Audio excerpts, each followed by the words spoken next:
a 90 grados.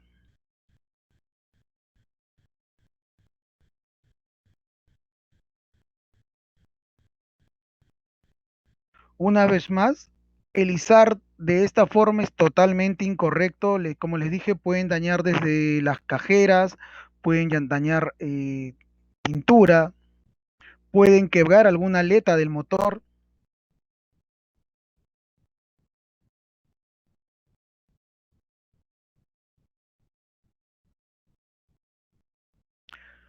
Ahora, una vez que ya se ha posicionado el reductor, el motor, el reductor, nosotros lo que vamos a iniciar es el tema del proceso de alineamiento. Está comprobado que el desalineamiento es la causa de más del 50% de las averías de las máquinas rotativas. Le sigue el desbalance con un 45% y existen otros problemas como puede ser la lubricación, etcétera.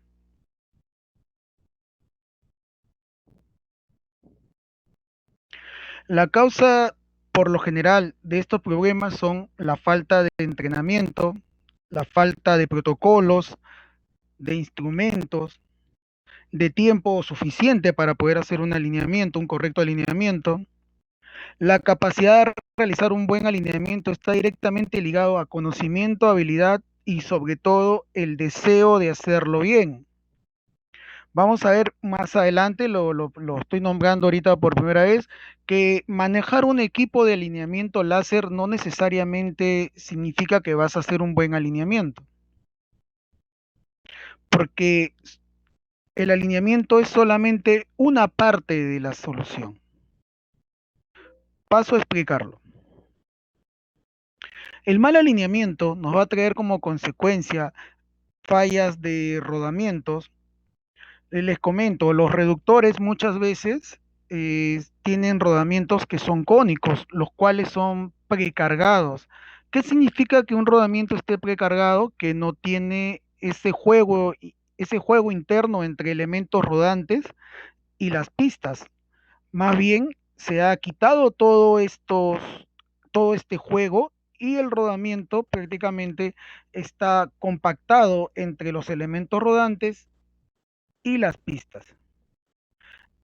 El desalineamiento daña mucho de estos rodamientos y reduce su tiempo de vida.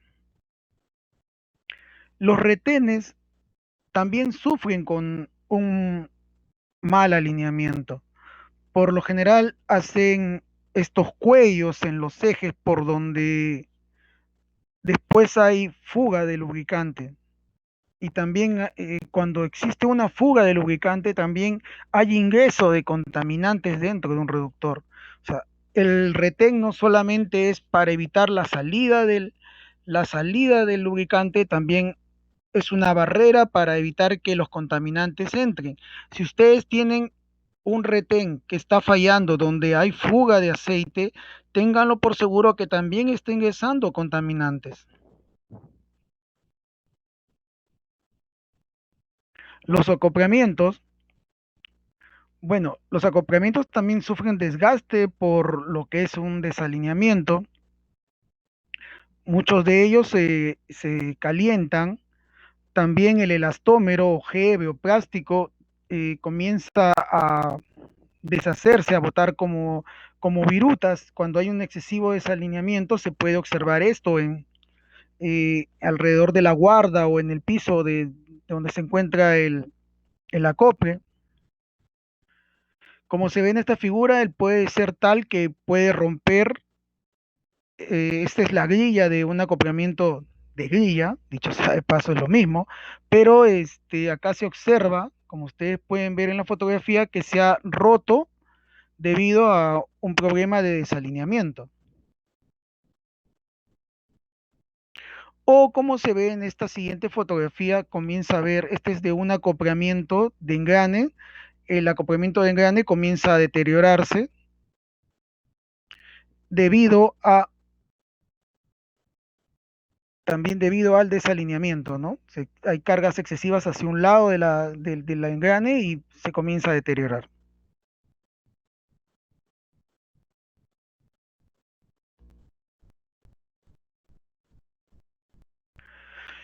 ¿Cuáles son las consecuencias de un mal alineamiento? Como ustedes pueden ver, esta es una caja reductora.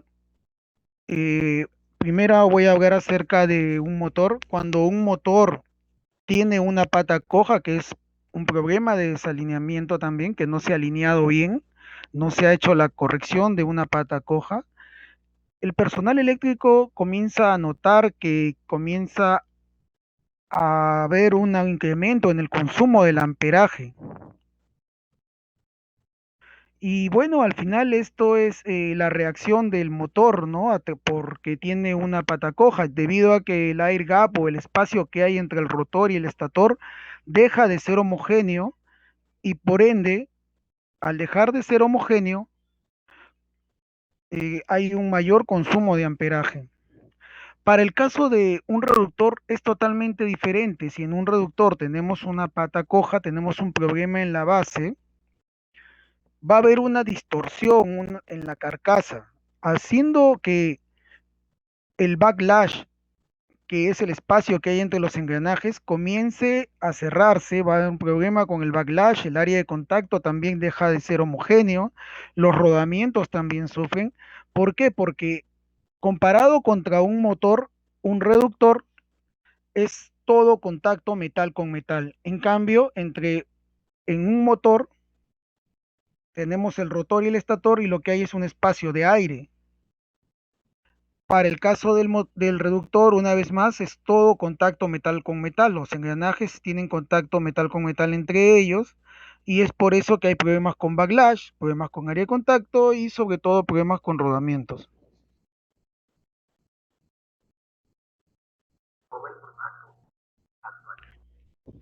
Tenemos esta norma que es la ANSI-ASA S2.75, que fue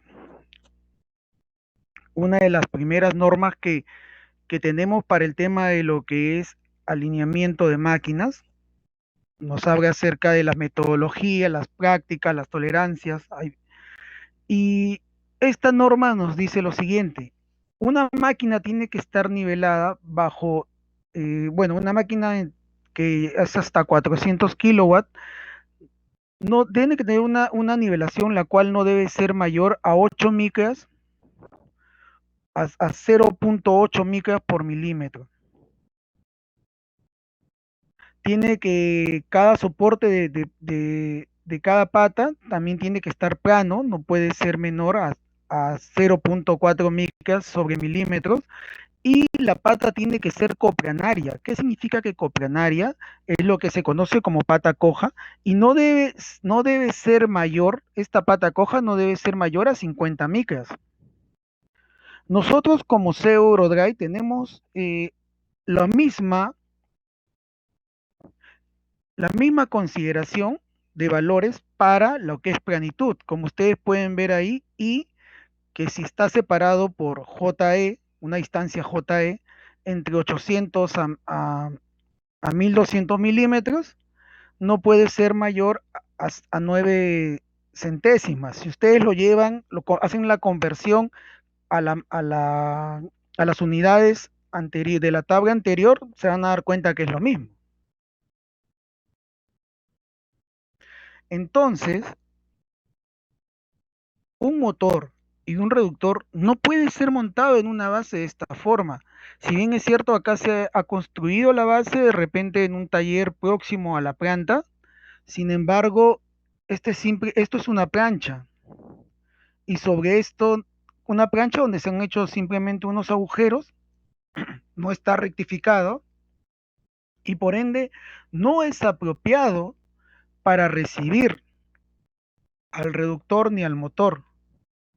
Al principio no vamos a tener problemas, pero hay una alta posibilidad que los rodamientos duren menos, por lo que vimos en el slide anterior.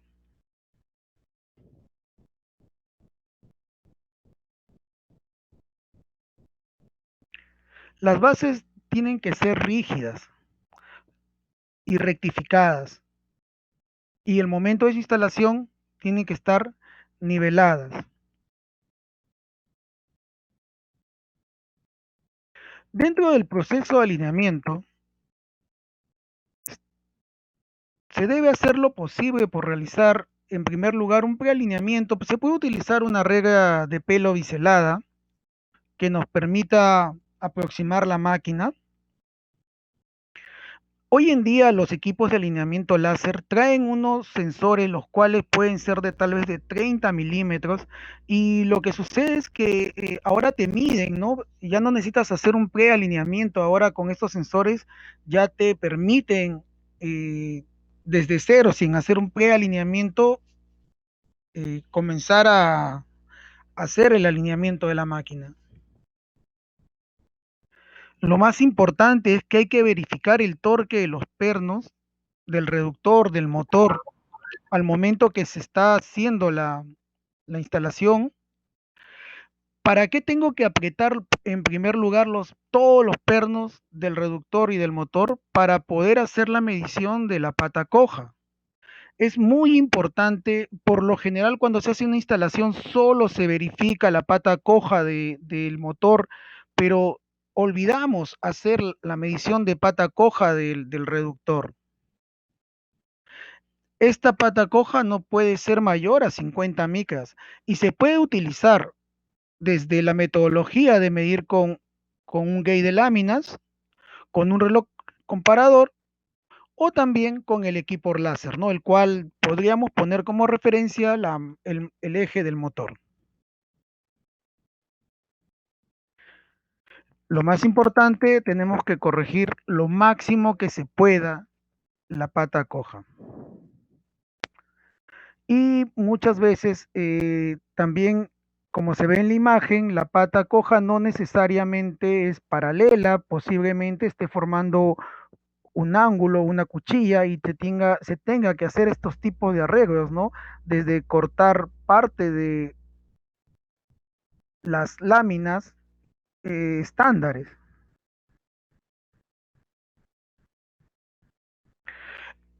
El proceso de alineamiento, continuamos con el proceso de alineamiento. Hay que utilizar un método confiable de alineamiento, reloj comparador o alineador láser. Como ustedes pueden observar, tenemos estas dos metodologías, el reloj comparador y el alineamiento láser. Hoy en día prácticamente todo el mundo habla mucho acerca de lo que es el alineamiento láser, y que ha desplazado al reloj comparador. No es 100% verdad. Es muy importante que una persona que va a alinear una máquina tenga la capacidad de poder utilizar la metodología del reloj comparador. Creo que dentro de todas las tecnologías, los tipos de alineamiento con reloj comparador, el, más, el que más nos puede ayudar a nosotros es el método del ring face. Es prácticamente la foto que estamos viendo, donde se coloca el reloj comparador sobre la superficie del acoplamiento, sobre una superficie que nos brinde la seguridad, la que esté maquinado, ¿sí?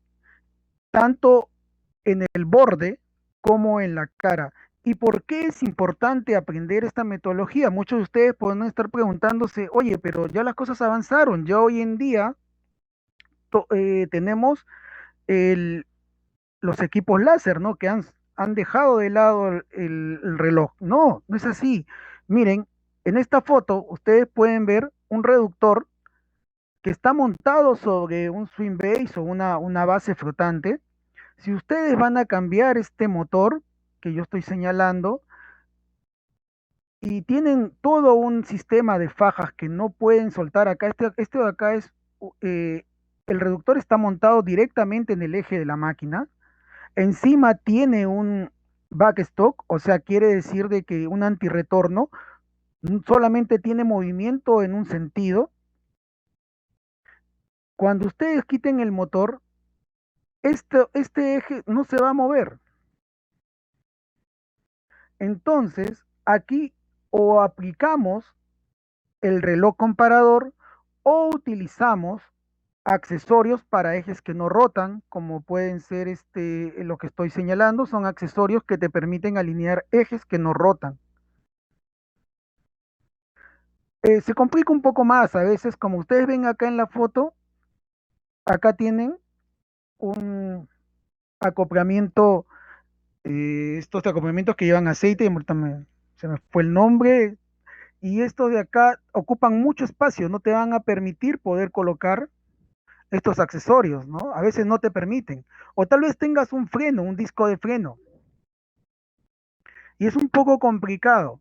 Entonces, la metodología de alinear con reloj aún está vigente. Hace un año atrás, en una agroindustria estuve apoyando para el montaje de un generador. Este generador constaba pues de la turbina de vapor, el reductor y en sí el generador. Y todo se hizo con reloj comparador. Inclusive vinieron especialistas del Japón que vinieron trayendo sus propios relojes para hacer el alineamiento. Tuve la oportunidad de colaborar con ellos y de constatar de que esta tecnología aún es vigente, sobre todo para ejes que no rotan. Entonces tenemos que seguir capacitándonos. Hemos olvidado, muchos se han olvidado o solamente han pasado directamente al alineamiento láser y no conocen esta metodología. Se debe hacer la compensación de alturas con lainas calibradas y volver a medir el alineamiento. Y sobre todo, lo más importante, los pernos deben estar ajustados al 100% de lo recomendado, no al 100% de lo que te puede dar un perno, sino a lo 100% que está recomendado dentro de las tablas del producto. O sea, para poder hacer el apriete de los pernos de un reductor, nosotros tenemos nuestras propias tablas, las cuales entregamos para ustedes al momento que van a hacer el, el montaje.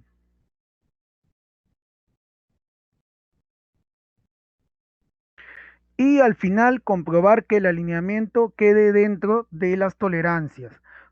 Es muy importante, vamos a ver este siguiente cuadro, que estas son las tolerancias, que prácticamente se encuentran dentro de todos los fabricantes de equipos de alineamiento láser. Si ustedes van a Technic, van a encontrar esta tabla. Si van a Easy Laser, van a encontrar esta tabla. A Fixture Laser, también van a encontrar en la misma tabla, que esta tabla se deriva de la norma que les enseñé más en unos slides más arriba. Ahora, imaginemos, yo puedo dejar el alineamiento en el eje de alta, o sea, en el eje de entrada del reductor, que por lo general puede tener un motor que gira 1800. Yo podría dejarlo en paralelo a 0.9 centésimas. Y si yo lo dejo a 9 centésimas en paralelo, voy a estar bien porque estoy dentro de lo aceptable. Pero ¿cuál es el criterio? Muchas veces el reductor en operación es más caliente que el motor. Si yo lo dejo mi motor a 9 centésimas debajo del motor, o sea, su centro rotacional del motor, yo lo dejo 9 centésimas más abajo que el centro rotacional del reductor, yo en frío,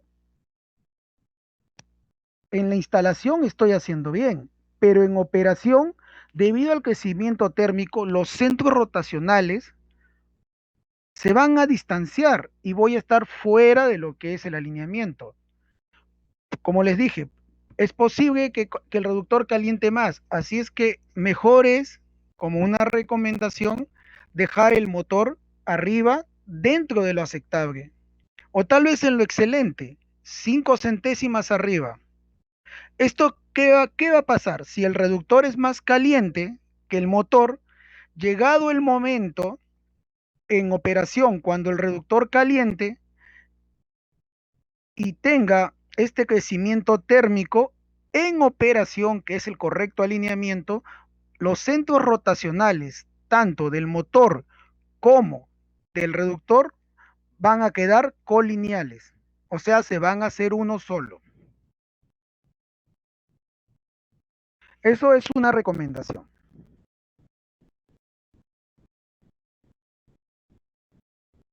Muy importante, se deben usar lainas estándar, sin defectos.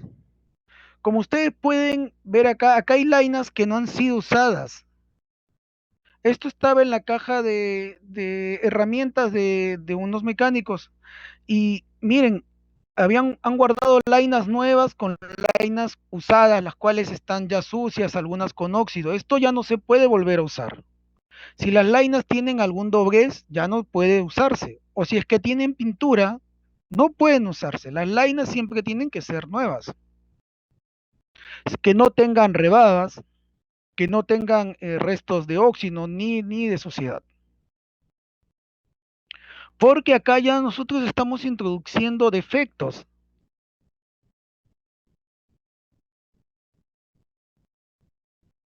Deben utilizarse el tamaño correcto para la aplicación.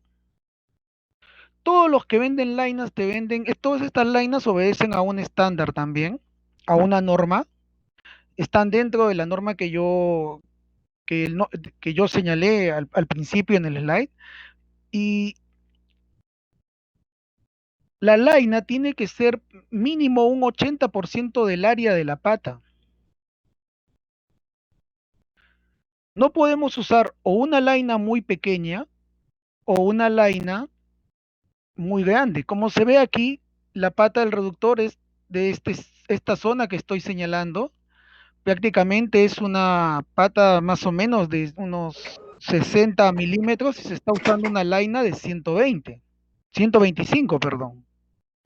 O sea, esta laina es muy grande, el agujero es muy grande y prácticamente hay muy poca área donde el reductor se está apoyando. El utilizar láminas de latón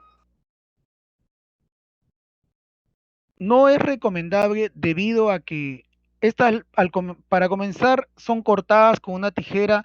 Muchas veces para eliminar las rebabas se golpean con un martillito, pero se tienen que asentar realmente con una piedra, ¿no? Para poder quitar todas las rebabas.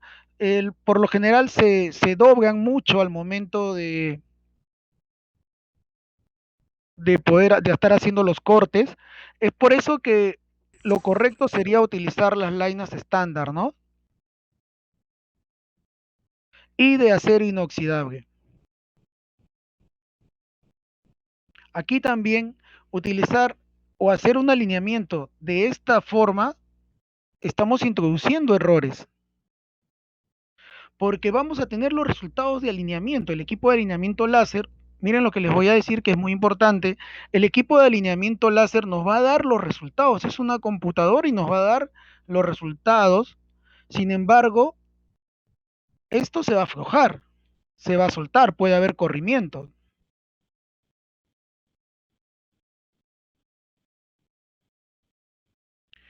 Dentro del proceso de un correcto alineamiento es utilizar también el perno adecuado. Por lo general recomendamos para el anclaje de los motores y de los reductores pernos de grado 8.8.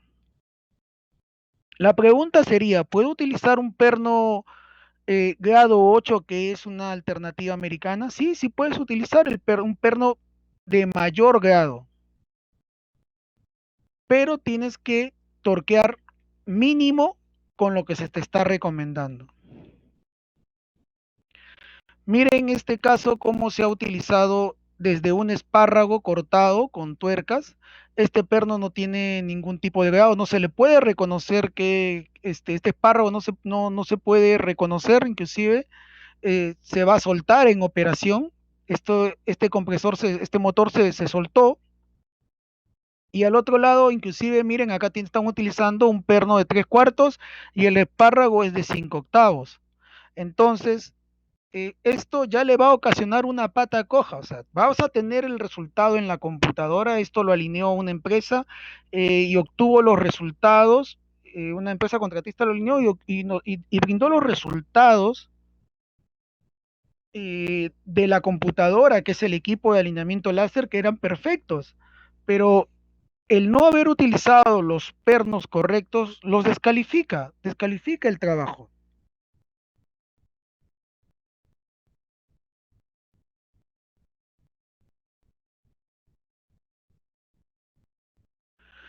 El procedimiento de ajuste de pernos de anclaje se debe hacer con un eh, torquímetro, puede ser mecánico, puede ser hidráulico, pero los cuales tienen que ser de bajo perfil, como se ve acá, en este de acá es algo de bajo perfil, es una llave una llave hidráulica de bajo perfil. ¿Por qué de bajo perfil? Porque muchas veces la geometría del motor o del reductor no te permite utilizar un torquímetro con un encastre y una copa. Y como no te permite, se tiende a utilizar una llave con un tubo, con una palanca. El utilizar una llave con un tubo, una palanca, no es un procedimiento correcto. ¿Por qué? Porque no vas a poder aplicar la misma fuerza. Para comenzar, no podrías aplicar la misma fuerza en cada una de las patas.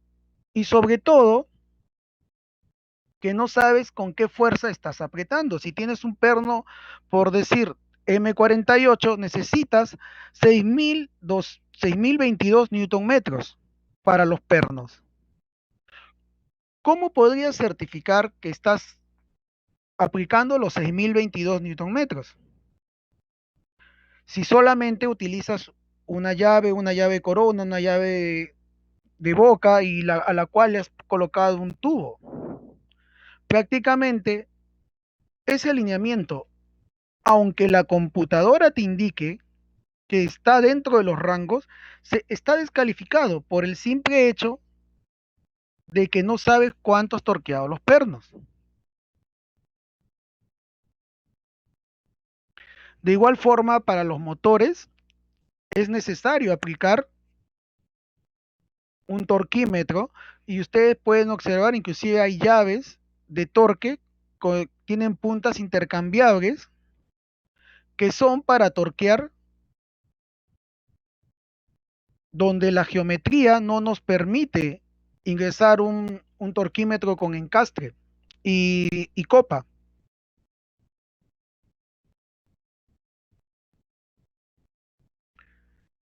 La instalación también tiene que ver con la verificación de las tolerancias de los elementos de transmisión, que pueden ser los acoplamientos, que pueden ser los sprockers de una cadena. Esto es una tabla recomendada por el ANSI ACMA, creo que es también la misma de ISO. Por lo general, los ejes de los reductores tienen una tolerancia M6 y se suele utilizar una tolerancia H7, pero dependiendo del tipo de aplicación, podríamos utilizar una intolerancia de interferencia. ¿Cuándo podríamos utilizar o cuándo deberíamos utilizar una tolerancia de interferencia? De repente cuando es un reductor que la salida es en vertical, o sea, para un agitador, y necesita sí de que tenga una buena interferencia para evitar, ¿no?, de que se pueda desacoplar o salir el cubo del acoplamiento, ¿no? Y dentro de los protocolos está la medición de estos agujeros. Como se ven ustedes, este de acá tiene que pasar por un control previo al montaje. Y se hace de esta forma, ¿no? O sea, en dos hileras se hacen 4 mediciones de esta posición para poder controlar las tolerancias del acoplamiento, del agujero del acoplamiento. De igual forma, hay que revisar que cuando se fabrican los canales chaveteros estén cumpliendo con dentro de la normativa. Las chavetas vienen con normativa DIN, que es la 6885. Hay que verificar también que el agujero del cubo el canal chavetero, el agujero del cubo, cumpla con esta normativa. Cuando se hace el mecanizado de los acoplamientos, a veces inclusive, bueno, acá están utilizando un reloj comparador para poder centrarlo, como se nota aquí, con el puntero láser. En algunas maestranzas no tienen la paciencia de hacer el centrado correcto y ya están introduciendo errores. Entonces es importante la verificación del runout radial, el cual por decir eh, entre 1800 y 3600 no debe ser mayor a 5 centésimas. Es importante también hacer la verificación del runout axial, que es una centésima por cada 60 milímetros de diámetro. Esto es tan importante que inclusive los fabricantes de equipos de alineamiento láser están ya ofreciendo estos sensores que te permiten medir el runout radial y axial de forma electrónica. Si ustedes tienen, por decir un ejemplo, un equipo de fixture láser, este es de fixture láser, ustedes pueden preguntar al proveedor de este equipo, también a los de Technic, todos tienen para poder medir el runout radial de las máquinas, ¿no? Para poder hacer un correcto alineamiento. Está contemplado inclusive como herramienta, como instrumento dentro de los fabricantes de equipos de alineamiento láser. Muy importante, cuando se va a montar un cubo, utilice una pasta antiadherente y distribúyalo bien. ¿Para qué me sirve? Para el momento que yo tenga que desacoplar, no salga ni el agujero del acople ni el eje de esta forma, arañado. Si no utilizamos una pasta antiadherente, va a suceder de que van a haber espacios microscópicos de aire que queda atrapado y eso de ahí lo que hace es corrosión y simplemente después vienen microsoldaduras y es por eso que al momento que lo retiramos, muchas veces, aunque se caliente el acople, sale arañado y también araña el eje.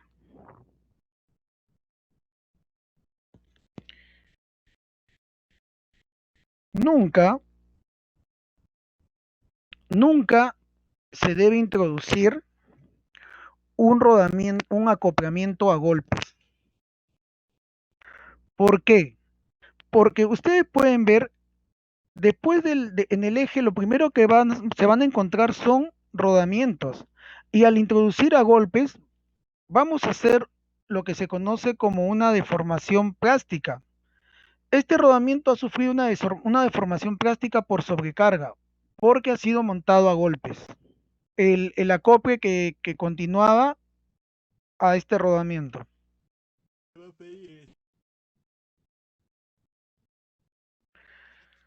Así es que podemos tener un equipo nuevo, pero el simple hecho de haber introducido el acople de una forma equivocada, ya estamos introduciendo errores y estos rodamientos que debieron durar 5 años, de repente van a durar meses o menos. Por lo general, se va a requerir calentar el acople para poder instalarlo. Una vez más, hay que utilizar una pasta antiadherente. Previo a eso, hacer una muy buena limpieza del eje del cubo también, del agujero del cubo. Hay que tener mucho cuidado porque hay peligro de quemaduras, ¿no? Ya que la superficie puede estar caliente. Esto muchas veces son calentados hasta 150 grados. Es para acoplamientos que tienen canal chavetero, 150 está muy bien. Y en algunos casos se hace el montaje sobre agujeros lisos, donde no hay eh, canal chavetero ni chaveta. Entonces ahí por el gran ajuste que tiene, la gran interferencia que hay en las tolerancias, a veces es necesario llegar hasta los 230 grados.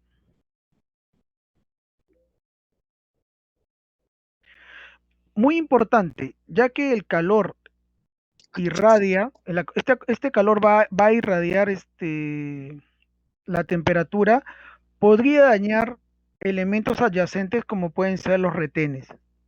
Para este caso hay que colocar muchas veces algún tipo de protección que pueden ser unas chapas para evitar la radiación del calor. Sí, sí, sí, reclamo de cheque. La instalación de los acoplamientos es muy importante, la verificación del gap. Y este gap está en las tablas de los fabricantes de los acoples. Y muy importante, nunca debemos olvidar lubricar, por decir, este es el caso de un acoplamiento de engrane, el cual sí hicieron el gap adecuado, sin embargo, cuando cerraron y comenzaron a hacer las pruebas, no habían lubricado. Por ende, solamente en las pruebas de arranque ya malograron el acoplamiento.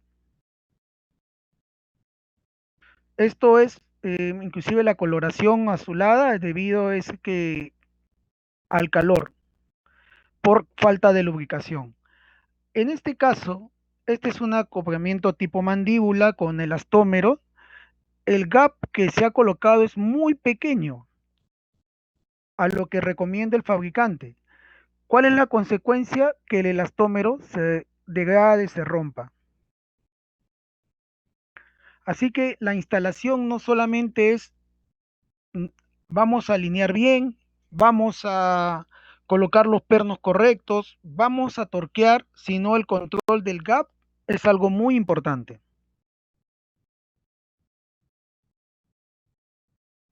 El no hacerlo introduce errores.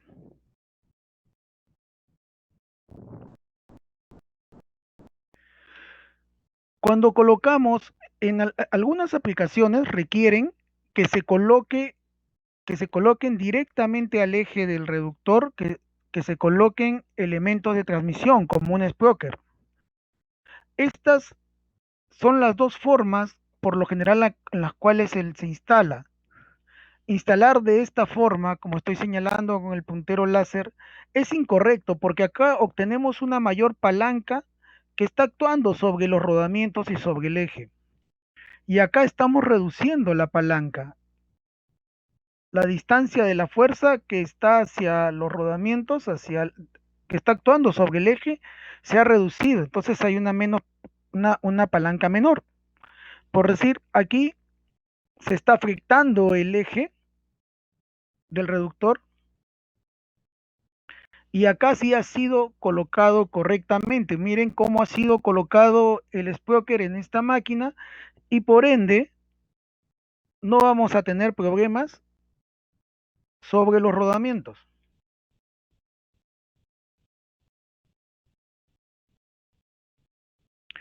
Una vez más, repito, esta es la forma correcta de colocar un elemento de transmisión con la menor palanca posible.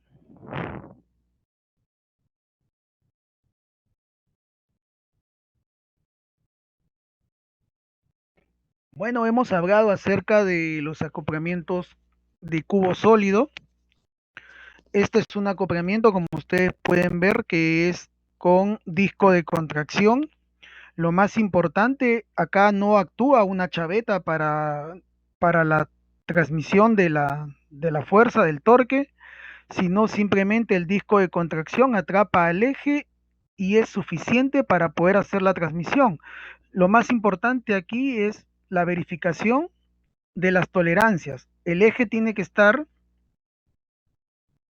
en estas tolerancias, son las que están en minúscula, los ejes siempre se describen con tolerancias en minúscula y los agujeros con tolerancias en mayúscula, ¿no? Estos agujeros por lo general vienen en H7.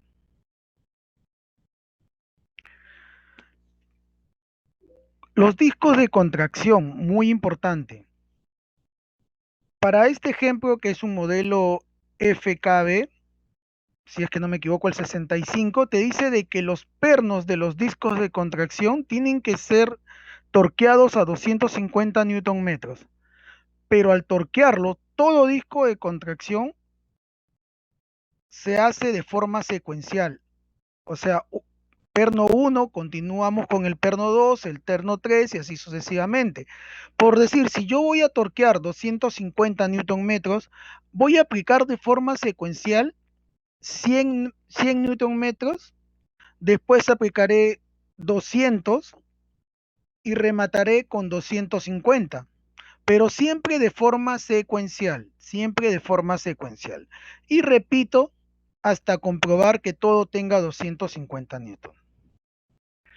En cambio, para los pernos ya de la brida, la que une el reductor, vamos a decirlo así, con la máquina accionada, que puede ser la polea de una faja transportadora, aquí sí el torqueado es en cruz.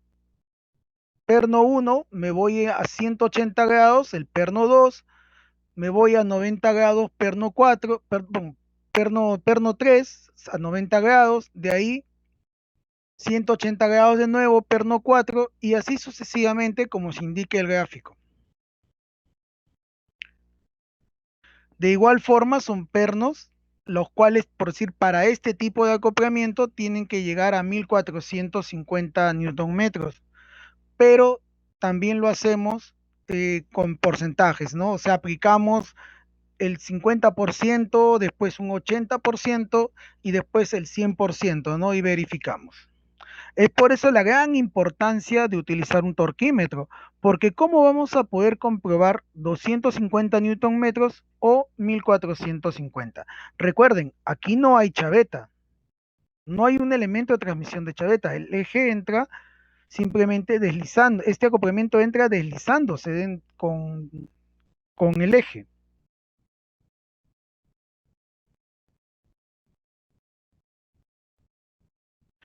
Esta es una instalación tipo shaft mountain o montado directamente al eje. En este caso, la aplicación es un belt feeder. ¿Y cuál es la ventaja? Uno, no requiere base. O sea, acá nosotros no vamos a alinear. Ya está todo sostenido con una campana y tiene acá este brazo de torque. No requiere acoplamiento, está montado directamente al eje de la máquina. No se necesita alinear. Tiene algunas desventajas, sí, que puede haber un posible agarrotamiento de los ejes si es que no has hecho un buen proceso de instalación. Y también se necesita un poquito más de habilidad para el montaje. Pero después es una excelente forma de poder aplicar el reductor sobre la polea.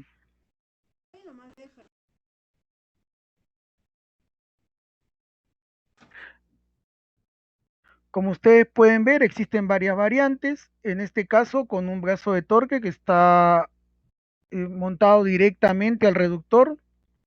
Y acá el agujero si es con chaveta y brazo de torque, campana adaptadora para sostener al motor. Muy importante, aquí se ha colocado un motor que tiene patas. Como ustedes pueden observar, este motor tiene sus cuatro patas, sin embargo, no necesita una base.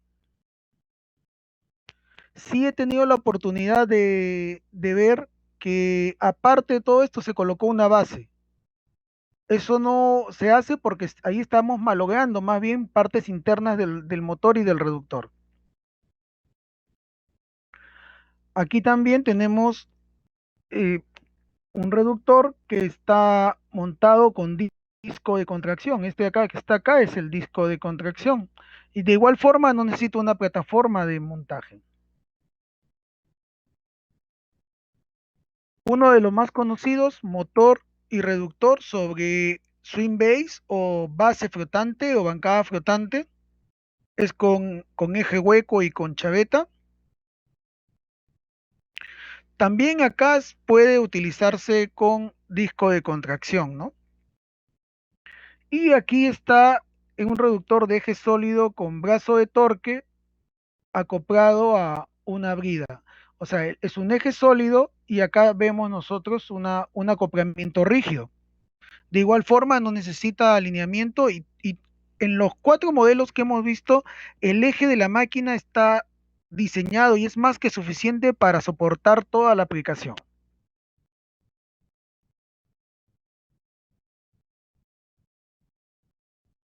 La instalación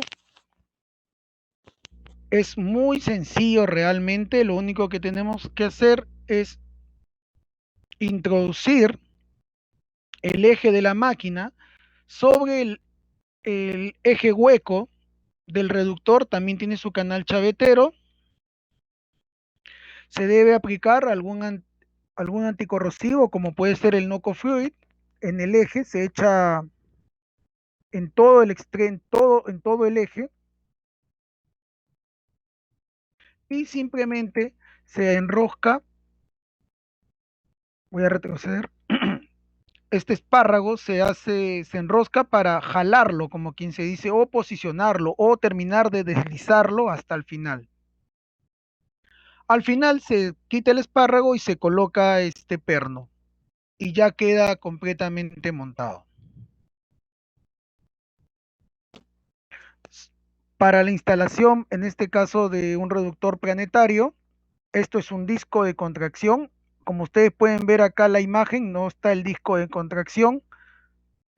En el ejemplo anterior debemos, y es muy importante usar el Noco Fluid, una pasta anticorrosiva, pero en este caso no se usa ningún tipo de pasta, solamente tiene que estar limpio, se tiene que hacer una correcta limpieza. Una vez que se ha hecho la limpieza, se introduce el disco de contracción y se aprietan los pernos. Una vez más, los discos de contracción suelen siempre apretarse los pernos de forma secuencial, o sea, un perno seguido del otro, nunca en cruz. Y esta superficie tiene que quedar paralela con la superficie del disco. El torque a aplicar por lo general está grabado en el disco de contracción. Está grabado cuánto tiene que aplicarse a cada perno. De lo contrario, con el modelo nosotros siempre brindamos la asesoría.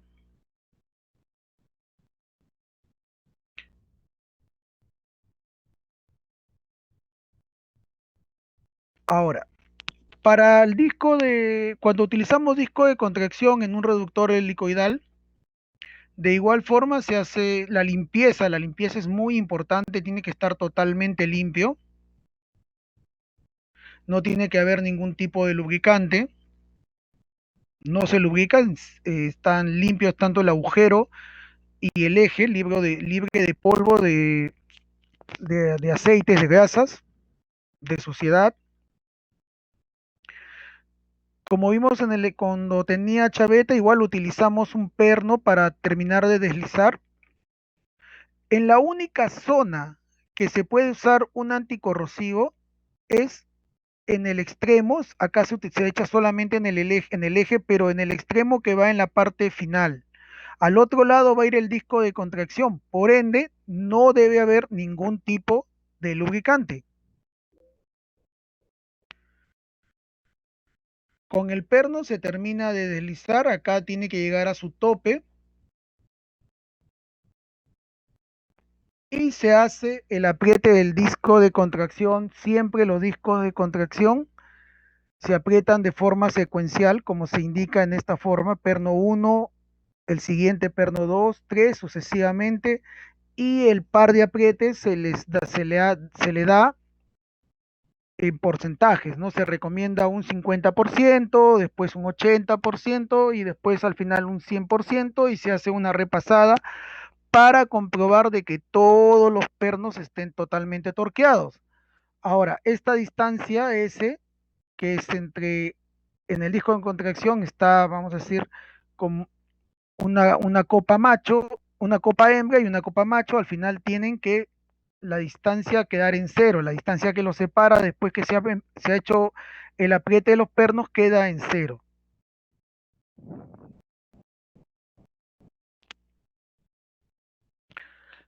Muy conocido de la bancada flotante o swing base.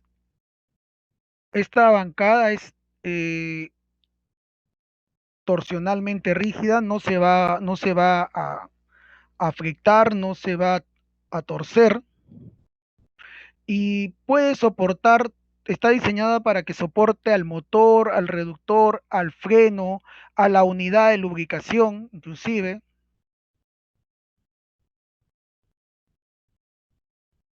El brazo de par, todos los brazos de torque pueden soportar la carga de tracción y compresión de los equipos. De igual forma en el swing base. Y la estructura de este brazo de torque es articulada, que al momento de instalarlo debe estar sí en la instalación a 90 grados. Aquí nosotros colocamos un nivel y al momento que estamos instalando separamos o cerramos este, este disco, este perno para poder llegar a 90 grados, ¿no? Y que quede recto el swing base con el brazo de torque. Sin embargo, si la escultura no lo permite, puede haber una pequeña desviación. Siempre, siempre, la única desviación permitida es con el eje de entrada hacia abajo, que podría llegar a ser 1 grado, o viéndolo desde otra perspectiva, también más menos medio grado. Ahora me preguntarán, ¿por qué 1 grado hacia abajo? Bueno, ¿por qué no podría el eje quedar hacia arriba? En esta posición, 1 grado hacia abajo, estamos confirmando que los rodamientos que están en esta zona van a quedar sumergidos con el aceite.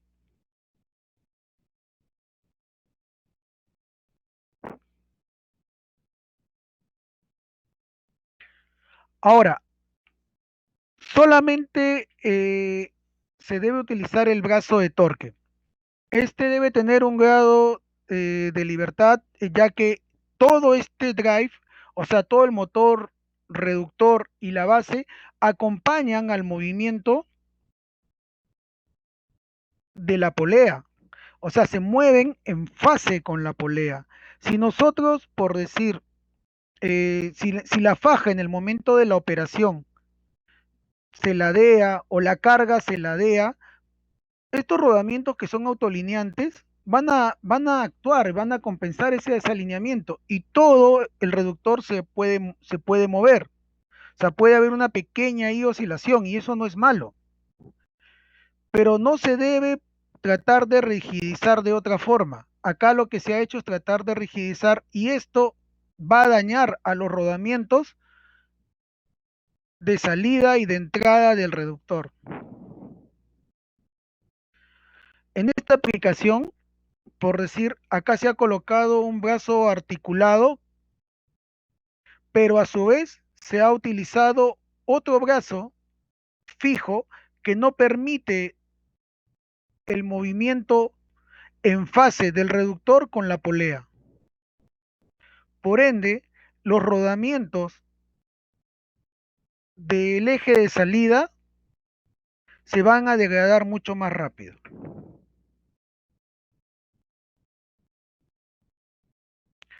También es importante, previo a hacer movimientos en el reductor y en el motor, a engrasar. En el caso, por decir, de muchos reductores ya vienen con retenes, con estos sellos tipo Taconite, que tienen 3 barreras, que son la grasa, el laberinto y en este caso acá tiene un berrín. Entonces es muy importante hacer la lubricación previo al alineamiento. De igual forma, los motores se tiene que hacer una pequeña lubricación previo a hacer el alineamiento. Una vez que está instalado el reductor en campo, colocamos el filtro de secante si es que lo trae, pero no debemos retirar ningún tapón, solo se retiran previo al arranque. Por lo general se retiran dos tapones que están a 180 grados, que sería el que estoy señalando con el puntero láser y a 180 grados este otro. Pero no hay que retirarlos hasta el arranque, hasta momentos antes del arranque. ¿Por qué? Porque estos filtros desecantes permiten la circulación del aire en ambos sentidos. Esa es la respuesta del por qué no hasta el momento del arranque o previo al arranque. Bueno, eso sería todo por el día de hoy. Me gustaría que ustedes a través del chat ahí, hayan enviado sus preguntas y poder resolverlas. Aquí también están los nombres de los ingenieros que nos apoyan en el área de ventas, los asesores comerciales, técnicos comerciales, y que ustedes pueden entrar en contacto con ellos en el caso de alguna duda o consulta.